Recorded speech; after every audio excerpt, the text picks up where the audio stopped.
Que se passe-t-il réellement dans la forêt de Goyave ces derniers temps?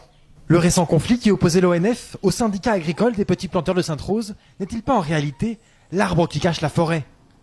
Enfin, en pleine forêt de Manial, que penser de ces travaux pharaoniques, en cours de réalisation, sans que la population n'en soit clairement informée? Gwendoline est randonneuse.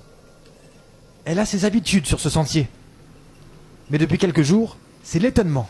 Tout ce sentier, il était totalement défait pour aller jusqu'au parking de la chute Moreau et de la partie ludique où les handicapés puissent pouvoir être là. Donc c'était totalement défait d'ailleurs.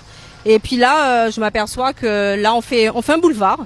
Il y a les arbres qui ont été abattus. Ce serait bien, mais en même temps qu'on nous explique qu'est-ce qui se passe, qu'on puisse plus aller faire nos randonnées comme d'habitude. De larges routes taillées dans la forêt, capables d'accueillir de gros porteurs, et ce sur plusieurs centaines de mètres. Elles mèneraient sur plusieurs zones entièrement déboisées vers lesquelles nous n'avons pas pu accéder.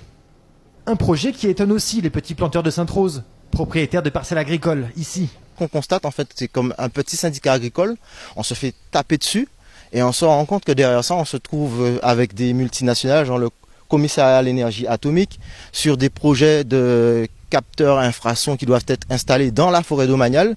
Je ne sais pas si, comme je dis, si vous avez constaté les travaux, mais des hectares et des hectares de forêt ont été déboisés sous l'égide de l'ONF. Et là, en fait, on essaye de nous faire passer pour les moutons noirs, entre guillemets, en disant que c'est nous les méchants, que le programme qu'on est en train de faire. Et tout ce qu'on a fait, en fin de compte, c'est de mettre à jour les travaux qui sont faits sous l'égide de l'ONF et de mettre en lumière un petit peu les mauvaises actions de ces personnes-là dans le pays en matière de gestion de la forêt départementale domaniale véritable. Une station infrason installée ici à Goyave. Une information vérifiable en étudiant la liste des marchés publics. Dans le cadre de son adhésion au traité d'interdiction complète des essais nucléaires, la France a installé 16 stations de surveillance de ce type dans le monde. La prochaine, l'IS-25, est en cours d'implantation à Goyave. Ce système a ainsi permis de détecter et d'analyser les événements survenus ces dernières années en Corée du Nord. L'installation d'un tel système en pleine forêt de Manial, ici en Guadeloupe, est aussi stratégique que discret, même aux yeux de la population.